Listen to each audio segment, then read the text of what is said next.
Hello guys, কেমন আছো? তোমরা সবাই নিশ্চয়ই ভালো আছো, আমিও ভালো আছি। তোমরা হয়তো ভাবতে পারো রেডি সেডি হয়ে কোথায় যাচ্ছি। আমরা যাচ্ছিলাম যুগল মেলা। অনেকে জানে জামাই ষষ্ঠীর মেলা, তো আমিও জানি জামাই ষষ্ঠীর মেলা। বিয়ের আগে থেকে শুনে আসছি জামাই ষষ্ঠীর মেলা, যুগল মেলা কোনোদিনও শুনিনি। তো আমি, আমার ছেলে, আমার হাজব্যান্ড রেডি হয়ে বেরিয়ে পড়েছি মেলার দিকে। আরে দেখো, সামনেই আমরা গঙ্গা পার হচ্ছি, মানে গঙ্গার নদী পার হচ্ছি। অনেকটা জল ছিল। আমার হাজব্যান্ড আস্তে আস্তে গাড়ি চালাচ্ছিল, কারণ কি গাড্ডা টাড্ডা থাকলে যদি বাই চান্স পড়ে যায়, ছেলেও রয়েছে আমিও রয়েছি, তার জন্য আস্তে আস্তে ড্রাইভ করছিল। তারপর ফাইনালি আমাদের ছোটো গঙ্গা পার হয়ে গেছে। তারপরে দেখো আমরা মেলায় ঢুকে গেছি। মেলায় ঢুকতে দেখি কত ভিড়।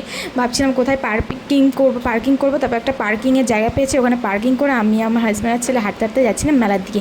তো ফার্স্টে ঢুকেই আমি বললাম চলো আগে মন্দিরে আগে প্রণাম করে আসি। মেলা মানে ঠাকুরের কোনো কিছু নিয়েই মেলা হয়, তার জন্য ঠাকুরকে প্রণাম না করলে কিভাবে হবে। তো আমরা দেখো ঢুকে গেছি। কত সুন্দর এখানে নাম কীর্তন হচ্ছিল, হয়তো সন্ধ্যা আরতি, জানি না কী হচ্ছিল, কীর্তন হচ্ছিল। আর এদিকে চারিদিকে কত কত ভিড়, সব লোকজন রয়েছে। তারপরে আমি আর আমার ছেলে চলে গেছিলাম একটু প্রণাম করতে। আমার ছেলেকে বলছিলাম প্রণাম করতে, ও প্রথমে ভয় পাচ্ছিল, তারপরে হাত জোর করে প্রণাম করছিল।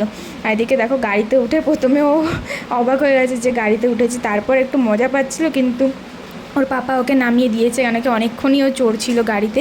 আর এদিকে দেখো ব্রেক ড্যান্স অনেক কিছু এসেছিলো, নাগরদোলনা সব কিছু এসেছিলো। তারপর আমি ফুচকা খেলাম একটু, আর আমার হাজব্যান্ডকে একটু খাইয়ে দিলাম। আমি বলছিলাম টক না দিতে, তাও আঙ্কালটা টক দিচ্ছিলো, ওই জন্য বারবার হাজব্যান্ডকে খাওয়াতেও ছিল না, আমি দিতাম না আমি। তারপর আমার ছেলের জন্য একটা আইসক্রিম কিনেছি, বাট ও বললো আমি খাবো না, তাও ওকে খাইয়ে দিচ্ছিলাম, আমিও খাচ্ছিলাম, আমার হাজব্যান্ডকেও খাইয়ে দিচ্ছিলাম, কেন কি কিনেছি যেহেতু টাকা দিয়ে খেতে তো হবেই।